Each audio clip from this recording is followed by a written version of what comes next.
This episode is sponsored by Circle & Bloom. Circle & Bloom has created an amazing offer for the Fertility Friday community. Make sure to head over to circlebloom.com/fertilityfriday to get your free relaxation program. And don't forget to enter the coupon code Fertility Friday at checkout to get 20% off of anything you buy. This is the Fertility Friday podcast, episode number 111.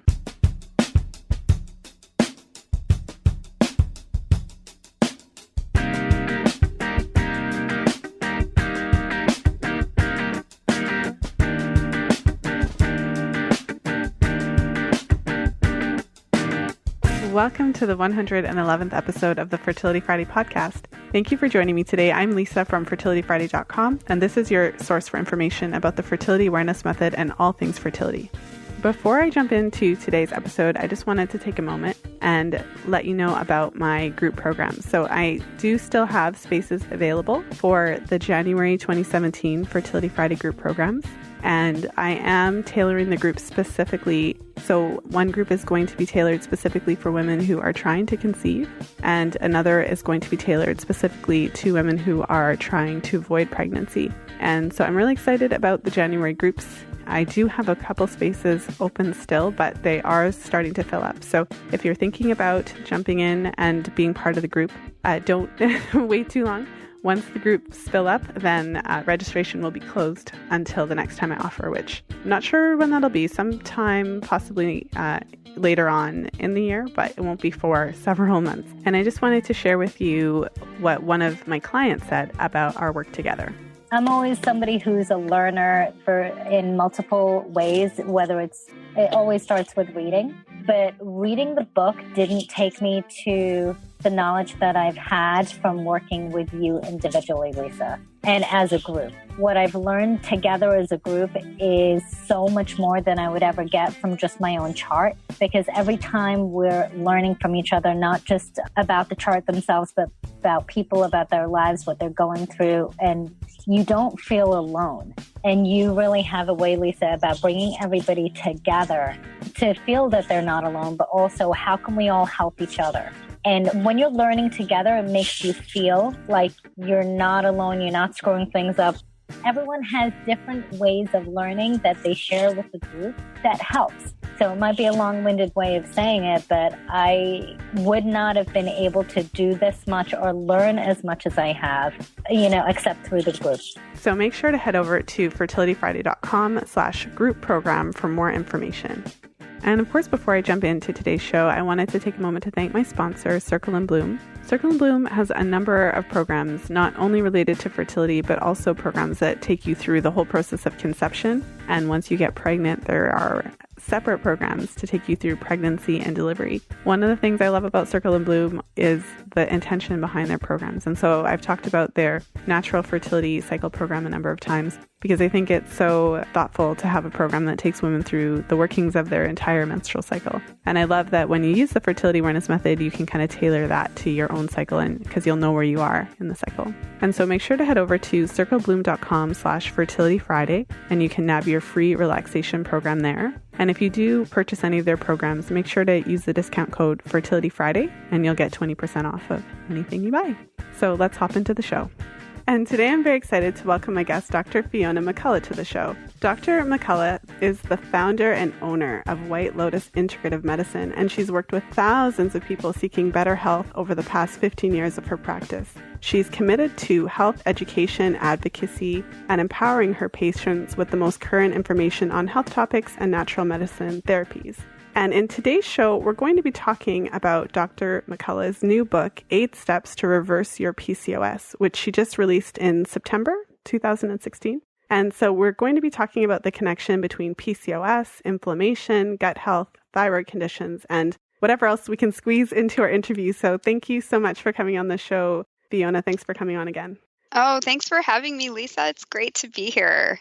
Well, congratulations on your new book. And in our pre-chat, I was saying to you how nice it was to meet you in person. So Dr. Fiona and I were able to actually meet in Toronto, a couple events that were happening here. So it was really nice to be able to put a face to your name and to get a chance to meet you.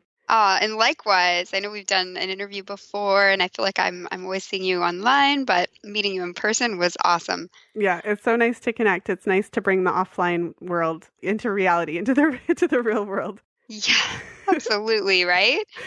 So why don't you take a moment and introduce yourself to the listeners? I mean, for the listeners, we do have a previous episode that we did together. So if you want kind of the full bio, you can go back and listen to that, which I'll link to in our show notes page for today's episode. But maybe you can just tell us a little bit about your book and how the release and everything went. Oh, sure. I would love to. So, yeah, I'm a naturopath and I practice in Toronto. I've been practicing here for over 15 years now. And I have a clinic, which is called White Lotus Integrative Medicine. And we practice a lot of women's health and fertility. That's our main area of focus. And so I have PCOS myself, which I found out after many years of not knowing. In my early 30s, I finally found out that was the cause of a lot of my issues. So over the past, decade or more of my practice, I've been really trying to learn a lot about PCOS because it's a really complicated condition and it's always been quite mysterious. So of course I love things like trying to figure things out. So it became a challenge to me. And also having it personally, it became interesting to me to try to figure out my own problems as well. And so, I practiced for a while, treating lots and lots of patients, and I started to see different patterns emerging in women and just seeing the differences in different women with PCOS and sort of, connecting all the dots. And then I thought, I should really write a book about this because a lot of the information on PCOS is kind of dated or everyone is treated the same, and there's just so much out there that women can benefit from. So I decided that I was going to write this book. And that was about, I would say, 2 to 3 years ago. So I wrote it very slowly. It took me a while, but I did end up finishing it, which is great. And it turned out to be quite a long book. But I find that a lot of the patients or the readers are really liking the detail in there because I tried to include all of the newest research and all of the most up-to-date information that we know about PCOS. Mm-hmm. Well, yeah, it's definitely an amazing resource, an excellent resource for women who think they may have PCOS. And so just to delve right in, I guess one of the first questions I have for you, the more that I learn and read about PCOS, the more that it seems like the word PCOS, polycystic ovary syndrome, doesn't tell the half of it. what's really going on.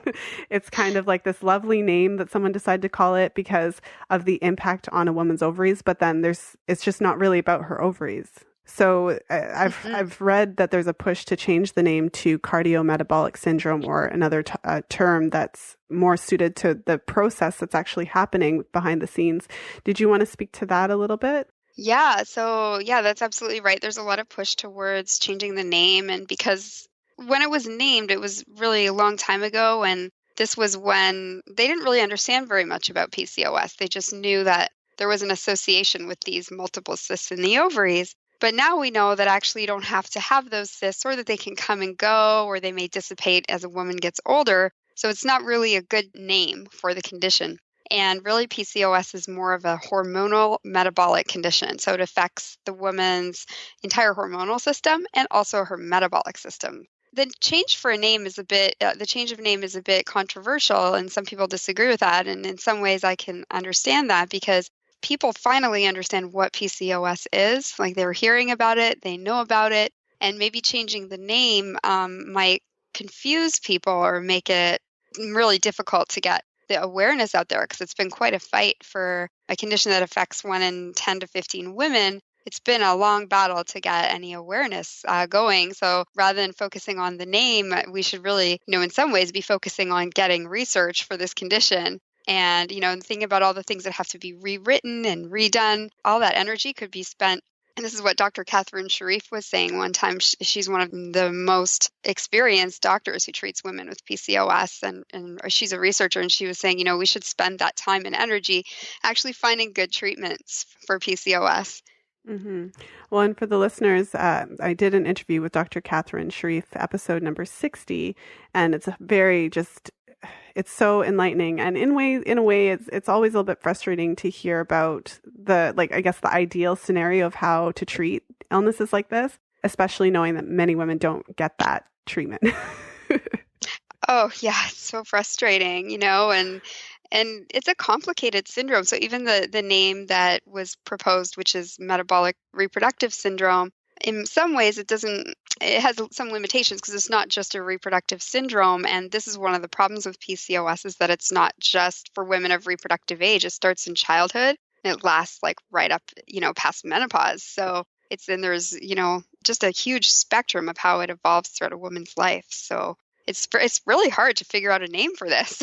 Yeah, no, definitely. So that leads me into, I guess, a question that can get us kind of into the meat of what we're talking about here. So for the listeners who aren't too familiar about it, you just said that it's something that starts in childhood, which is really interesting and can go through a woman's whole reproductive life. And I think that when women think about PCOS, they think of it more in terms of how it's going to impact their fertility. So maybe you could talk a little bit about that connection between PCOS and insulin and how it's kind of connected then to a woman's chances of getting diabetes later on in life.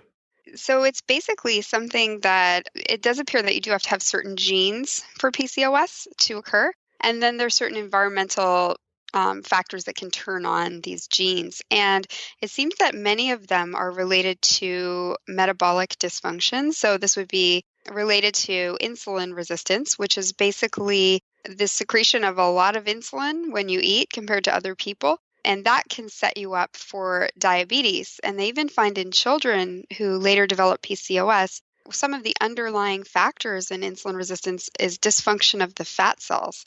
And we often think of the fat cells as just like a storage unit, where you just pack energy in. But our fat cells are actually like an endocrine organ, and they secrete hormones and they receive messages from the brain as well. So the fat cells in children who later develop PCOS have been found to secrete lower levels of certain hormones like adiponectin that really protect us from becoming insulin resistant. And then throughout life, as we gain weight, when we enter the reproductive years, we become more insulin resistant. It's easier to gain weight when you have PCOS by far. It's harder to lose weight. And that underlying predisposition for insulin resistance really can set you up to develop type 2 diabetes, particularly as you get older, with the natural insulin resistance that comes with age. It was interesting because I was preparing for one of my interviews and I watched this kind of segment on TV, and it was about PCOS and fertility. And there was a gentleman there who had a bunch of supplements, and he was talking about how there's been, a lot of research done with certain supplements that sensitize a woman to insulin and kind of improve some of her symptoms. And one of the questions that was asked then is, well, is this something that women who are not trying to get pregnant might want to look into? Is this related to health overall or just fertility? And he kind of brought the conversation back to fertility and how it can improve IVF outcomes. And I thought that was really interesting because, like I said, the more that I learn and understand about PCOS, the more that it seems like fertility is more of an effect of it as opposed to it.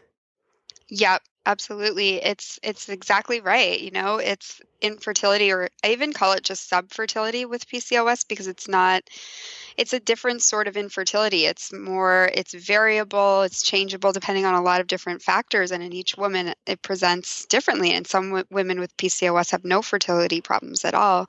But it's really the insulin resistance and the inflammation that affect the egg quality and affect implantation and affect the ovulation as well. So those are really exactly what you said, the outcomes of having some of the symptoms of PCOS or some of the characteristics of it. Mm-hmm. Well, and I'd love to delve into inflammation. I love in the book that you have an entire chapter on it and its relation to PCOS. So what exactly is inflammation? It's a word that, we hear a lot, but I think it's kind of a vague concept for a lot of listeners and a lot of women and men, I suppose.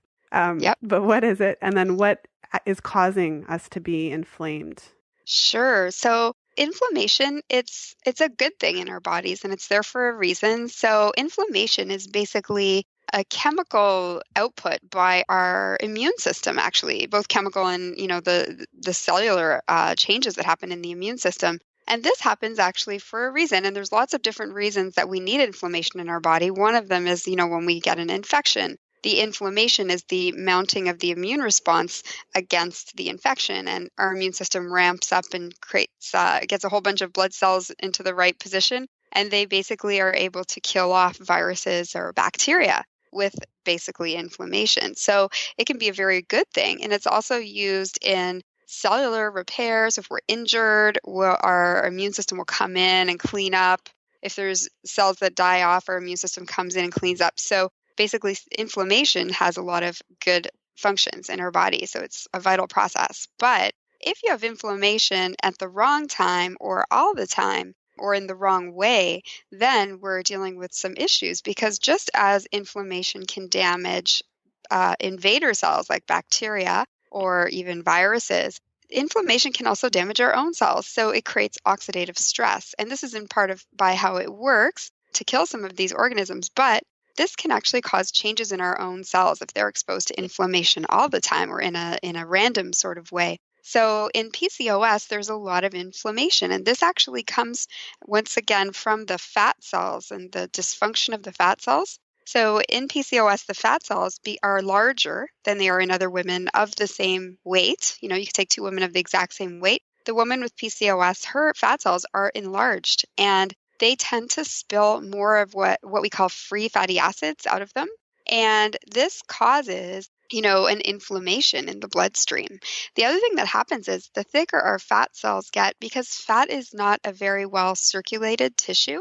And this happens in all fatty tissue, but in the middle part of our fat tissue, some of the cells actually start to die, and that's called fat necrosis. And the immune system has to come in and clean that up, and associated with that is inflammation. So this is why, there is that chronic, what we call low-grade inflammation, which just means that there's kind of inflammation there all the time. It's sort of similar to what you would see in someone with diabetes or cardiovascular disease. This just sort of metabolic inflammation related to fatty tissue dysfunction and insulin resistance. And so you're getting a lot of those chemicals in the bloodstream that are sort of doing damage to the arteries, the blood vessels, different cells, including the ovary, and affecting how the ovary functions. So this is basically what the inflammation is in PCOS. And they've actually found as well that the inflammation triggers the insulin resistance of the cells that are surrounding, the inflammatory tissues. Yeah, that sounds pretty scary, because then it's kind of this chronic thing that's going on in the background. It's interfering with your cells. Yeah. And so then what is the connection? I have all these quick questions. It's all like, what is the connection between? But so inflammation and food sensitivities and, say, autoimmunity, like how are all of these things connected? Okay, yeah. So that's a really good question. So autoimmunity, I can address that one first, because it is a kind of inflammation, but it's very specific. So it's more that the inflammation or the immune response is directed against self-tissues, more specifically. So just as the immune system would recognize a specific bacteria or virus, our immune system might recognize our thyroid as being something that it needs to, attack. So that's autoimmunity. And women with PCOS are more prone to autoimmunity for sure. We know that there's an increased incidence of Hashimoto's, and it's really just because that chronic low-grade inflammation just triggers the immune system in a general way and causes it to be a little bit more dysfunctional in certain ways. When it comes to things like food sensitivities, so food sensitivities kind of add to the general inflammation. So if you're having something that you're allergic to or sensitive to and your immune system's over-responding to, that's going to add to that kind of overall background inflammation and make more of it. And so it just kind of adds more to the issue that's already there. Okay. And so then for a woman who's listening who potentially has a PCOS diagnosis or thinks that she may have PCOS and she hears this, is there a way to actually target that inflammation and to reduce it and to improve her symptoms that way? Yeah, absolutely. So the most important thing would really be nutrition. So following a nutrition plan that's whole foods based does not stimulate a lot of insulin secretion, because the more insulin secretion you're stimulating when you're already the type of person that makes too much insulin, the more fat you store, the harder it is to lose weight, and the more you kind of have that chronic low-grade inflammation. That's really the basis, and it's the most important thing, exercise and nutrition. Those two things can make such a big difference, more than anything else that you can do. It's just profound. So that's obviously like the number one. And then there are a lot of other things. So you'd want to look at where are the other points of entry for inflammation in my body? Is there something going on with my gut? Because the gut. If you have an issue with your gut, or if you have food sensitivities, then you're getting more inflammation. So you want to look through, are there any other areas where there's inflammation that's contributing? Do I have an autoimmune condition? So that, you'd want to look at having that treated, whether, and there's some information in the book on, some of the autoimmune thyroid treatments that you can use. And then there's some supplements too that are anti-inflammatory that can actually reduce this chronic low-grade inflammation as well when combined with the nutrition and exercise. So there's supplements like, for example, N-acetylcysteine, which is an antioxidant and it's anti-inflammatory and it quenches that oxidative stress that's caused by the inflammation. So there's lots of ways to look at the inflammation. You sort of want to figure out what's triggering it and also work on that chronic low-grade inflammation too. Yeah, no, that's huge. And I remember in the interview that I did with Dr. Sharif, she really talked about the profound impact that diet can have. So it was really refreshing to have a medical doctor on the show who was talking about how she recommends dietary changes and what a significant impact. And it was even surprising to her in terms of her patients and how they would respond to it, how reducing those insulin levels through dietary changes would have such a profound impact for them. Oh, it's amazing. I mean, it's probably the women's health condition that responds the best just to nutrition alone. You can see people's cases turn right around, from having, hardly ever ovulating. They change their diet and, they're ovulating just suddenly, just like that. So it's pretty amazing. Well, and I'd love to spend a little bit of time talking about the hormones. So that whole hormone cycle that's going on. So maybe you could talk a little bit about the androgen excess aspect of PCOS. So the raised testosterone levels and why that happens. Oh, sure. So this is actually so central to PCOS, and it's thought really that it really must be present in some way. In the Rotterdam criteria, which are the criteria to diagnose PCOS, androgen excess isn't required as a symptom. There's two of the three. One is ovulatory dysfunction, so delays in ovulation. The second one is androgen excess, and then the third one is the polycystic ovaries. But the androgen excess is really present in many women. It's just that it's hard to measure, and so that's why it's not really required as one of the criteria. And this is the problem. Like, I'll see a lot of women with PCOS come in, and they've got like hirsutism, which is the growth of hair on the chin, coarse hair, and this is a sign really of too much testosterone, and this testosterone causes this sort of hair growth. It's a very specific kind of hair growth, just simply like what you would see on a male's beard. And they'll come in and their testosterone levels are normal, and they'll have gone to the doctor and they'll be like, well, you know what, you don't have high testosterone, so that's not the cause. But the real problem with the androgens are is the measurements and the lab tests. So they're very, very inaccurate for women. They're more accurate for men at the higher concentrations. But for women, they're not accurate at all. And the other thing is that the reference ranges are extremely inaccurate as well. So those reference ranges include women who have PCOS, first of all, and also who are at various stages of life. And we know very much that women's testosterone decreases with age in every woman. So it's not really, unless you look at a lot of testosterone levels in women, it can be very misleading to use that as, a criteria. So if that's why the symptom for androgen excess, the symptoms are also valid. So if you have hirsutism, if you have acne, particularly on the jawline as an adult, that is significant, moderate to severe, and or hair loss that's in an androgen-like pattern, particularly at the front of the head. So any combination of those things would qualify for the androgen excess symptom. And then there's so many different kinds of androgens as well. And some women have high testosterone. Some women have high dihydrotestosterone, which is the one that affects the skin.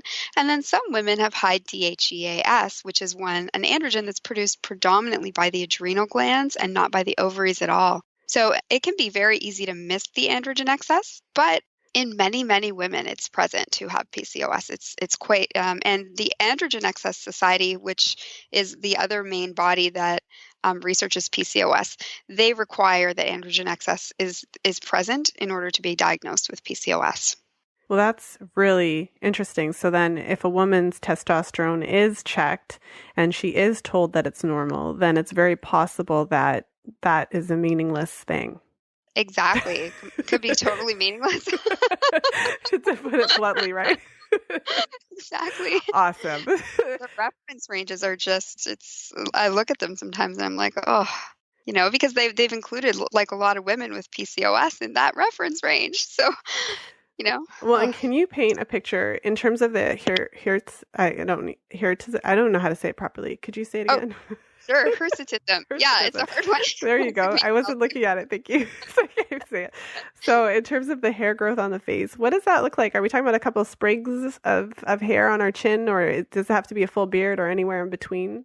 Well, yeah, it's a couple sprigs. I mean, that could be enough. It really depends on your heritage. So some people's genetic backgrounds, they have more hair growth, right? So whereas, for example, Asian people, they rarely have any hirsutism, even if they have sky high testosterone. So if you have a couple sprigs and you come from a background where there's more hair growth, that's not really as noticeable. But the hirsutism, the way it presents classically is like a stubble, almost like a beard, like very coarse, not like a thicker hair, but a coarse hair, like just like on a male's beard. So that kind of like rough stubble is exactly what it often presents like. Well, yeah, no, it's really good to know. And I'm really glad that we talked about that because I think that part would confuse a lot of women, especially if they're thinking that, or especially if their doctor is telling them that, well, it couldn't be PCOS because of this, or your Yep. levels are normal. And meanwhile, they still have male pattern hair growth and hair loss in a male pattern way and acne.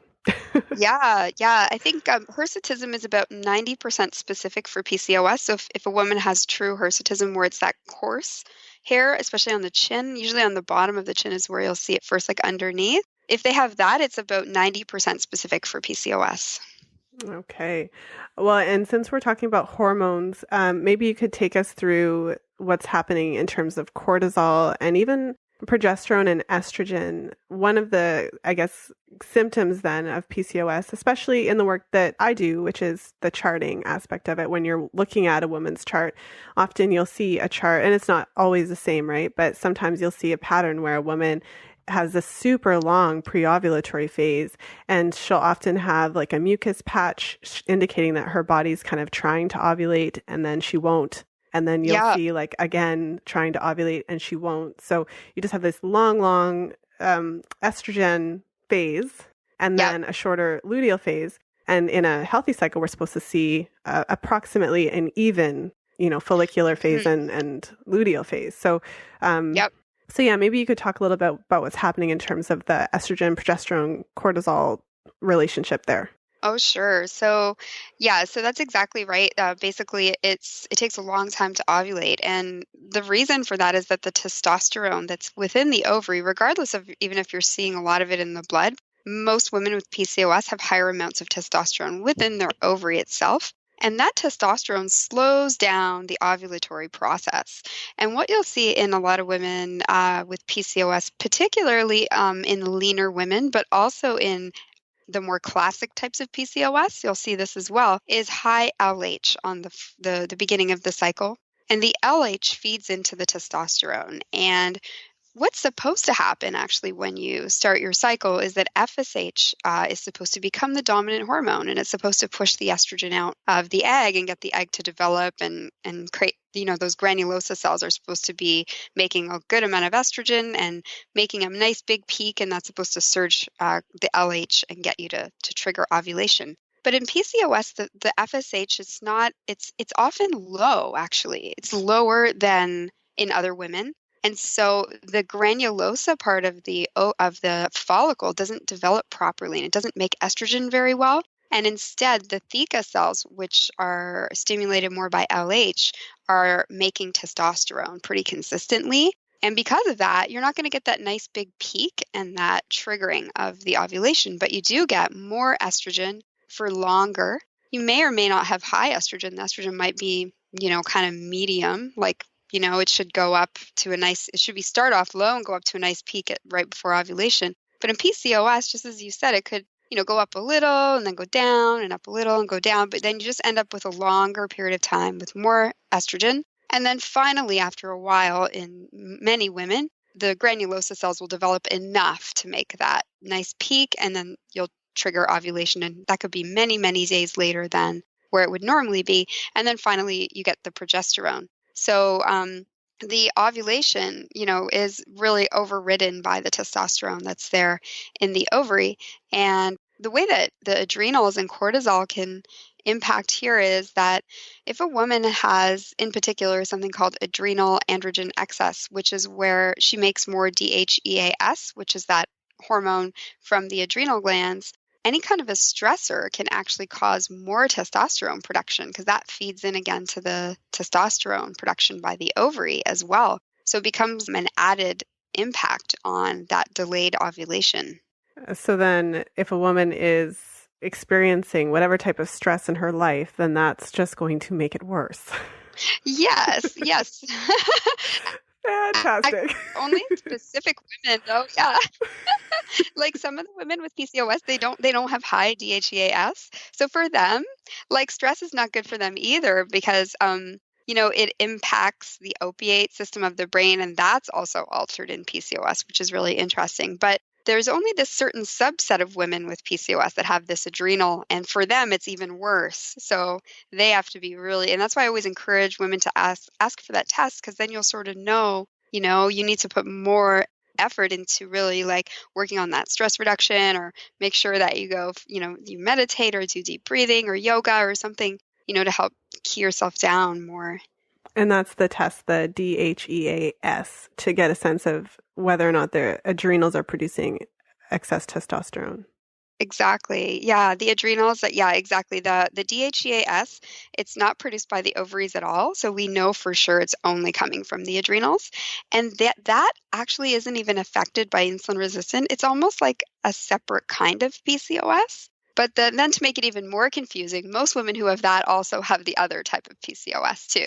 But yeah, if you check that, and this is another one that is misdiagnosed a lot, again, because it decreases with age. So a 40-year-old woman's DHEAS would not be above that reference range, even if it's high. So you have to sort of be familiar with, like, what does that look like? And if, a 38-year-old woman, is that high for her? So, unfortunately, a lot of the time you go to the doctor, unless it's in that flag column on the right, then you're normal, right? So I do have some information in the book about how to know, where it should be for your age. There's a chart on that. Yeah, I think that it's to some extent, I mean, it's like the endocrine system is like this rabbit hole, right? And then when you go down it, it's so complicated. Like it's complicated in some ways. It's simple if you understand it, but just the picture that you painted right there, that there is a curve based on age. And so what's normal for, say, a 20-year-old is not going to be the same for what's normal for a 40-year-old. And if the doctors are using the same labs for everybody all the time, then this is going to be a problem. That's such useful and important information. Oh yeah, it's so important. And then further to that point, like the same goes for teenage girls. It's just very interesting when a girl goes through puberty, her LH. So what happens is basically her body needs to gain weight to get ready to reproduce. So she becomes insulin resistant. This happens for all women. We all gain weight around 11, 12, that age, and that's called adrenarche. That's when our adrenal glands activate and we start making a lot of cortisol. And we also make DHEAS. So we all become a little bit in that androgen excess at that age. And a lot of studies show that girls at that age are really good in sports. They're really strong. And it's those androgens that have kicked in. And then as they get their first periods, the LH hormone is the first one to kick in again. And they're still androgen dominant. So all teen girls are like that as they're in puberty. So they all kind of have a PCOS-like look to their picture. And so a lot of the girls go get an ultrasound and they're going to have PCO ovaries on the ultrasound. They're going to have really high DHEAS. That's normal for them. There's nothing wrong with them. But they're all getting diagnosed with PCOS and putting on the birth control pill.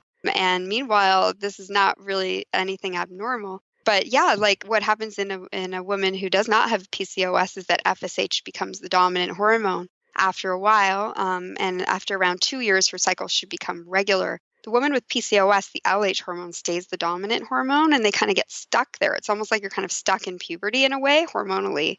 Wow, that's so interesting on like 100 different levels. I think I just got like one of the like the little ticklies or whatever, but Yeah, it's so I thought it was so interesting. cool too. Oh, yeah, but it's so interesting because the way that you describe the process of maturation and how a teenage girl then is kind of like in this not really like it's like this temporary PCOS limbo while her body is maturing and eventually the FSH becomes more dominant and then her cycles become more robust. It's so interesting because I've had a number of guests on the show who are not specialists in the area of PCOS, but they talk about a similar thing in the sense of they just don't talk about it specific to what's happening hormonally. So I've had a number of guests who talk about how the cycles, women go through a maturation process. So a teenage girl, her cycles tend to be not always ovulatory and they tend to have, so the same symptoms that you're describing. So they talk about it in a different way. And then they talk, so I did an interview with Dr. Jerry Lynn Pryor, who in that interview, she talked about how it takes about, say, she said it takes about 10 years for a teenage girl's cycles to fully develop and mature into adult cycles. And then there's all these other things that are going on. So the exact number of years is up in the air, however many it takes for that woman. But suffice it to say, it takes several years before her cycles become robust, ovulatory, and consistent, the way that a grown woman's cycle should be. So what you just talked about in terms of the PCOS and the hormonal interplay of things that are happening, that is so interesting because it's kind of like another very detailed description of what's happening in the maturation process.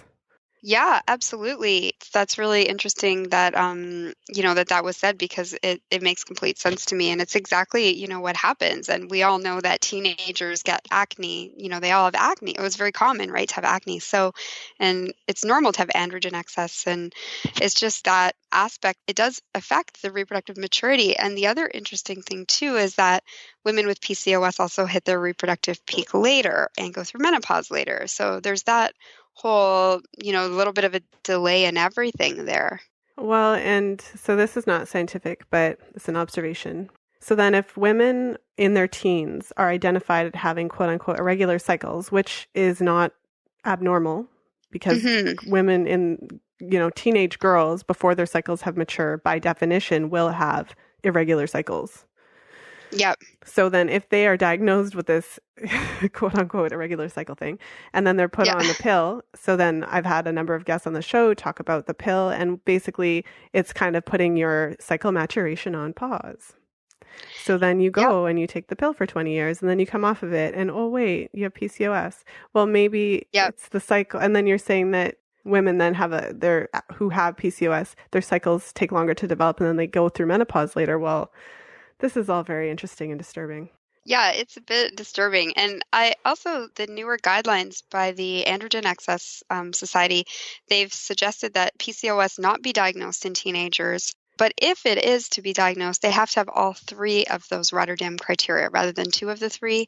So they have to have the androgen excess clinical, but also blood work, and they have to have the anovulation. And I believe they said it has to be more than 2 years. And they also have to have the polycystic ovaries. Plus they have to really look like they have PCOS, like a clinician can often tell. But a lot of teens, by the time they're 20, all those things have gone. Whereas you could have given them a diagnosis according to the Rotterdam in their teens for sure.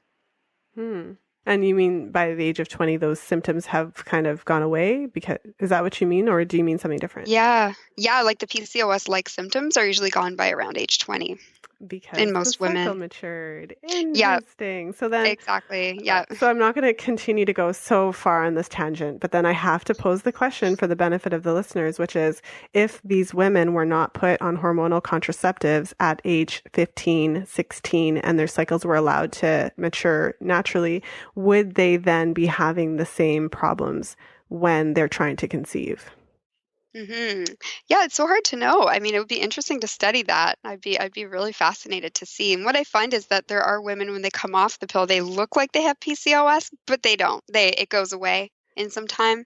And that's not real PCOS. That's like a pill-induced kind of PCOS-like hormonal problem. But yeah, I don't know about that. If putting on the pill at a young age, what that does, I have no idea. But I would be very, very interested if somebody would research that. I think somebody should. Yes, if someone's listening that has the capacity to research that, because Yeah. maybe that's one of the ways that a woman's cycle is. So if her cycles were not allowed to mature naturally on hormonal contraceptives, then maybe that's what's happening for some women, where this is part of their maturation process, except that it's happening when they're 30 because they were on the pill for all those years. So I would like to know. And maybe one day you and I will have the capacity to do that research. You never know. That would be good. That would be good, because there's a lot of women who've been on it for so long, right? So there's definitely people you could study. Yeah, and it sounds like the PCOS issue is becoming kind of more of an epidemic. It's very, a lot of women are really struggling with this, and it's becoming more and more common. So then, why is that? It's just a huge issue, and especially the metabolic issues are just. I was down at the PCOS Challenge Symposium for my book launch, and it was a patient and practitioner centric event. So it had a lot of patients, and I was doing some talks, and it's just really the impact of it on lives is so profound, especially with respect to the cardiometabolic issues. I mean, it's causing serious health problems for people, like really, really serious. Diabetes, really, it's just something really needs to be done. And the fact that I think it gets 0.2% of NIH funding, but it affects, 7 to 14 million women estimated in the US. It's crazy. It's really one of the ways that we can prevent chronic disease is to identify, and address PCOS in young women. Like, I couldn't agree more. And you mentioned before as well in the interview, and you also talk about in your book the connection then between PCOS and cardiovascular disease. Did you want to talk a little bit about that? Oh, sure. Yeah. So it's so interesting. So even the lean women, so when I was in Atlanta, I did my talk on lean PCOS, and I've always found lean PCOS is very interesting. So there's hardly any research on it, but one of the things that was learned is that it's really a spectrum of the same condition. And the women with lean PCOS, what they found is actually when your insulin goes up in your body, there's something called a capillary growth that happens. And basically, insulin should stimulate the growth of capillaries in, your extremities. And when your blood vessels are insulin resistant, this does not happen. So we know that in people who are on the heavier side, this is a problem. So there's circulatory issues. But what they find is the very lean women with PCOS, actually, some of them, they don't appear to be insulin resistant at all. So you can do all the blood work for it. You can check the fasting insulin, even the detailed blood work, and they won't show up as insulin resistant. But what they found is that the capillaries and the blood vessels are the first place that you can find insulin resistance in the human body. So each tissue has a different capacity to be insulin resistant. The ovary, for example, it's very sensitive to insulin, whereas the rest of the tissues may be insulin resistant. But they found even in the very lean women that they had this problem with the capillaries, the same as the heavy women did with PCOS. So they had the vascular insulin resistance. It's just something we are not able to measure with normal blood work.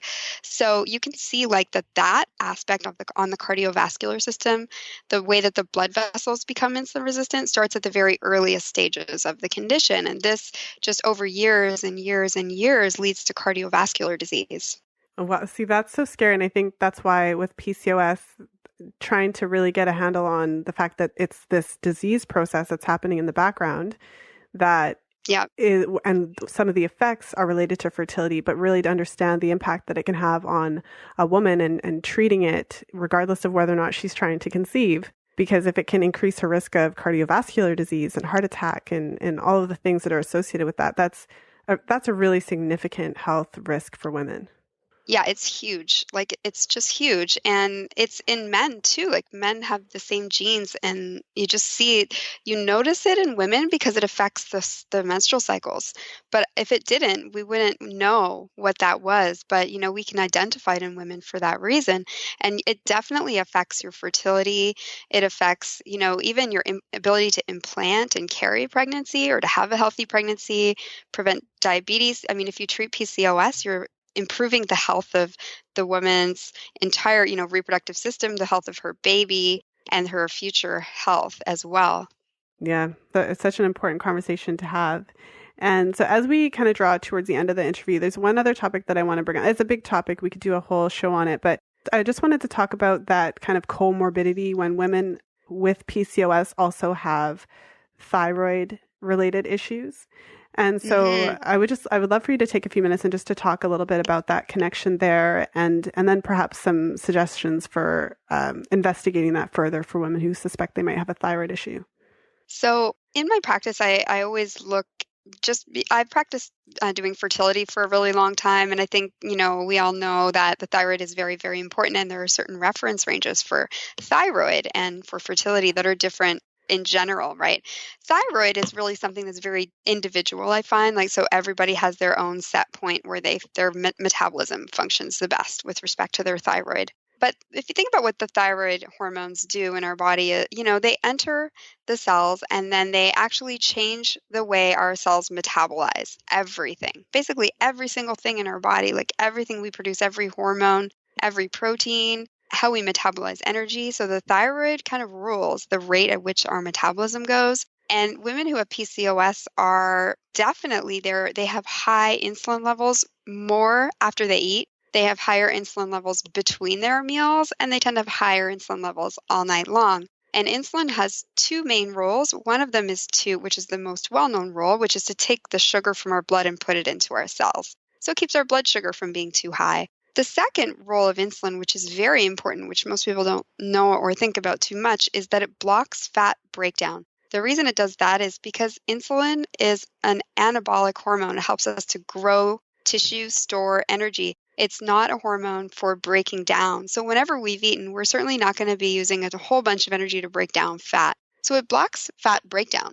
So having high insulin all the time, it just slows the rate of fat breakdown constantly, throughout the day. Even when you're not eating, you're not breaking down fat like other people do. And so if you have a low thyroid, which is giving you a slower metabolic rate, and then you couple it with this insulin resistance and this high insulin and the blocking of fat breakdown, you're now making it, 10 times worse. It's going to be so much harder to lose weight. And being hypothyroid is clearly associated with metabolic issues, insulin resistance. So it's really the worst two to have in combination with each other is the thyroid with the PCOS. So it's just really super important. And then the second thing is that it's much more common for women with PCOS to have a thyroid problem. And the reason for that is that Hashimoto's thyroiditis, which is the autoimmune thyroid condition I was talking about before, that actually is the most common cause of hypothyroidism in the developed world, of course, where we have enough iodine. So basically, there's an increased incidence of hypothyroidism in women who have PCOS in addition.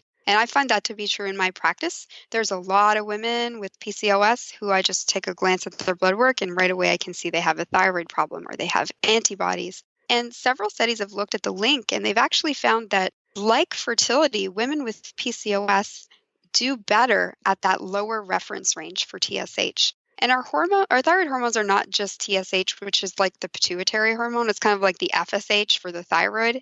It's your pituitary signal to your thyroid to tell you to make thyroid hormones. That's not the only one that's important. But what they find is that when that one's lower, just like it should be for fertility, in that same range under 2.5 or under 2, then women with PCOS, their metabolic function is improved.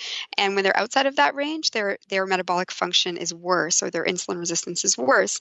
So there is that kind of special consideration for PCOS and that you don't want to have a sluggish thyroid at all. You want your thyroid to be almost perfect if you can. So yeah, that's the main connection there. No, that's really interesting then, because it's interesting that there's a sweet spot for your thyroid. So if your thyroid is at a really good place, a really good level, then your PCOS symptoms won't be as bad, I suppose. And then if your thyroid slips out of that sweet spot, that good range, then that worsens your PCOS symptoms.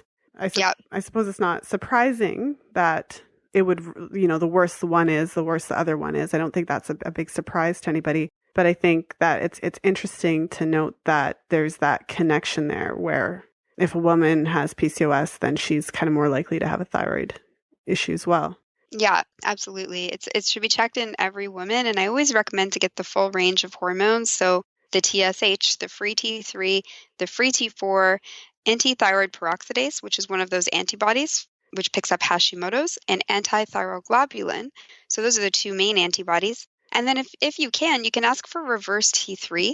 It's often not covered by testing. You do have to do it at the same time as free T3. But women who have PCOS, they have more insulin resistance, and that can cause an increase in this reverse T3. Reverse T3 is a totally inactive hormone. So if you've got really high reverse T3, then basically your thyroid hormone is not even working. It's not doing any good for you. It's just kind of going into this inactive state because your body really thinks when you're insulin resistant that it needs to preserve energy, and it's in energy conservation mode because the insulin is high. So it's not going to be in fat burning mode. So it tends to shunt some of the hormones into that inactive form. Mm-hmm. Well, that's a really interesting connection between the reverse T3 and that. Oh, yeah, there's so much going on there. So, it sounds like women do need a lot of support in this area if they're struggling with PCOS, and they would benefit from working with someone who specializes in this area and really has a good understanding of how to interpret those test results and actually to request the proper tests as well. Yeah. Yeah. And so we've talked about a lot today. Given our discussion, what is the one thing that you'd want our listeners to take from our conversation? I would say the most important thing is, if you think you have PCOS, it's definitely worth advocating to get the test done to learn if you have this, because it's not only, it's not just about fertility, really, it's about your overall health as well. And if you do have PCOS and you're listening more for the fertility end of things, don't forget too that once you have your baby, you still have PCOS. So don't forget to take care of yourself and learn the best ways that we know now to, prevent a lot of the chronic outcomes from it. Mm-hmm. Well, and if there's a myth about PCOS or a general understanding that you'd like to see corrected, what would it be? I think probably the biggest one is that it goes away when you go through menopause, because it's there for your whole life, and it's really just not a reproductive age concern. It's almost like just people who have PCOS they're really good at conserving energy. That's really what it comes down to. So in times where there was famine, and there's a lot of interesting research on this, in times of famine, women with PCOS did pretty well. They were really good at conserving energy, and they could actually reproduce well at those times. So it's just in our modern society where we have lots of food, those genes they are still good at conserving energy, and that can be a bit of a problem.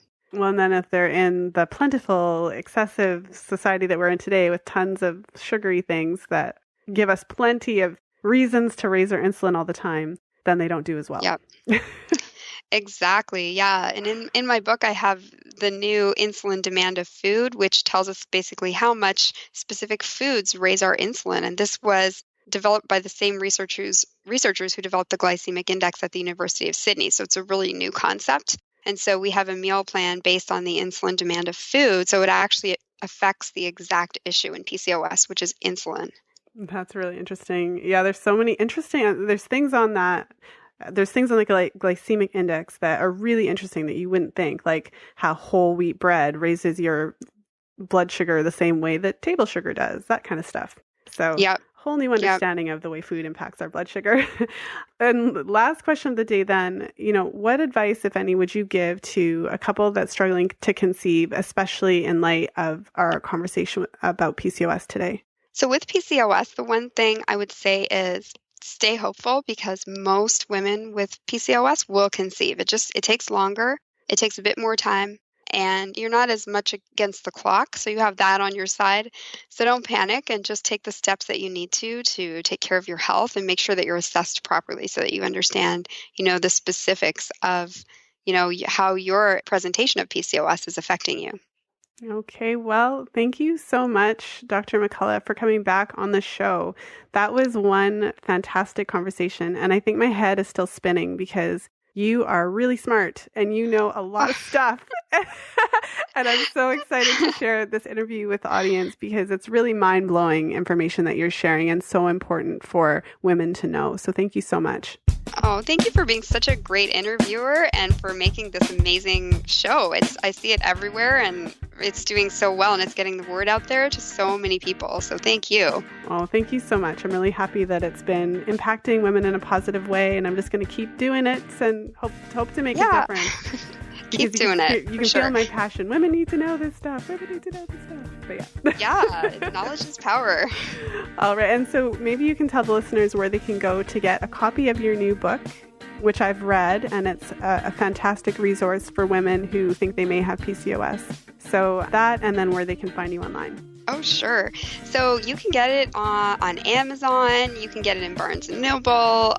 In the U.S., it's more available in the brick and mortar stores like Barnes & Noble. There's a lot of stores that have it. And then on my website, if you want a signed copy, we have some signed copies there if anyone wants one. And I have my blog, which is at drfionand.com. I'm just having a new website. It's going to go up really soon, probably in about 3 weeks. And then I have my clinic website, which is at whitelotusclinic.ca. Awesome. Well, thanks again, Fiona. It was just a pleasure having you on the show again. Thank you so much, Lisa. Thank you for listening. If you enjoyed today's show, please share it with a friend. You'll find the show notes page for today's episode at fertilityfriday.com/111. I was so excited to interview Fiona about her new book, 8 Steps to Reverse Your PCOS. It was so neat because I had interviewed her last year on the podcast. So that's episode number 45 for those of you who haven't listened to it. And as you can tell from this episode, you know that you should probably go back and listen to that one as well. In our previous episode, number 45, we talked about the autoimmune connection to infertility, and that is just jam-packed with so much useful information. So I would definitely encourage you to check that out. And we also touched on the MTHFR gene mutation. So that was a really great interview. But it was really neat because over the last couple of weeks, I actually ended up meeting Dr. McCullough in person on 2 different occasions, just at different events that I was at. And so it was really neat to be able to actually meet her in person and put a face to the name. And I really enjoyed today's interview. Dr. McCullough's book is just so useful and helpful to really explain the science behind what's happening in your body for women who are struggling with PCOS. And she really breaks it down so that you can have a really clear understanding about how all the different factors that we talked today interplay and more. And so from understanding the role that inflammation plays and that chronic kind of low-grade inflammation that can be a result of just so many different things, whether it's exposure to allergic foods or whether it's stress-related, hormonal-related, like we talked about in the interview. It's just so helpful the way that her book kind of deconstructs it so that you have a much better understanding of what's happening. And to have that tangible understanding of this is how stress impacts your ovaries specifically. This is how eating in such a way that continually spikes your blood sugar will actually impact your fertility. And so it's a very tangible way to help us understand how these things are impacting us. And one of the things with PCOS that I have found so disturbing in the interviews that I've done, if this is the first time you're tuning in and think you may have PCOS, or you're not sure, or even if you have cycles that are, like say, for instance, you only have a couple periods a year and you never really know when your next period is coming, I would definitely recommend for you to go back and listen to the other 2 interviews that I've done specifically about PCOS. So the first one that I did was with Amy Medling, who is the PCOS diva, and that was episode number 22. And so you'll find that at fertilityfriday.com/22. And I also did an interview with Dr. Catherine Sharif, and she's an actual doctor, a medical doctor, who discusses the way that she works with clients and how she often treats her PCOS clients without medication through dietary changes. It's a very powerful interview. And part of the reason why it's important to go back and listen to that one is because even the name PCOS often gives us the idea that this is an issue with regards to a woman's ovaries or ovarian dysfunction, where it would seem as though the ovarian dysfunction and the menstrual cycle irregularities are more of an effect of the underlying disease process itself. And so Dr. Sharif talks about the increased risk that women with PCOS face of developing diabetes later on and also cardiovascular disease. So heart disease, high blood pressure, stroke. And then she also talks about her concern with why doctors are not necessarily taking PCOS more seriously, especially if a woman isn't trying to conceive. So PCOS isn't just a problem for women who are trying to conceive. It's also a problem in general, because if it's left untreated, then you have a higher risk for developing other serious health concerns later on. So episode number 22 with Amy Medling, as well as episode number 60, so fertilityfriday.com/60 with Dr. Catherine Sharif. If you've been enjoying the podcast, please look for it on iTunes and leave a 5-star review so that more people can find it. And make sure to head over to fertilityfriday.com and join my email list. As a gift to you, you'll receive a free copy of my new ebook where I reveal what to expect when coming off of hormonal contraceptives, as well as 5 steps to restoring healthy menstrual cycles post-pill. And if you have an idea for a podcast episode or a guest suggestion, please send me an email at info@fertilityfriday.com. I just want to thank you so much for hanging out with me today. I really appreciate all of you that have been sharing the podcast with your friends, whether you're sharing it on social media or even just going and sharing it in the app itself. That really helps to get the word out. I also appreciate all of you who have left a review and a rating on iTunes. That really helps for the podcast to pop up when women are searching for it and to really get the word out. And I would also encourage you to make sure to subscribe. So if you are stopping by for the first time, make sure to go ahead and hit subscribe in iTunes so that you will be notified whenever I release a new episode. And so thanks again for hanging out with me today. I appreciate all of you for taking the time to listen to the podcast and support the show. And as always, until next time, be well and happy charting.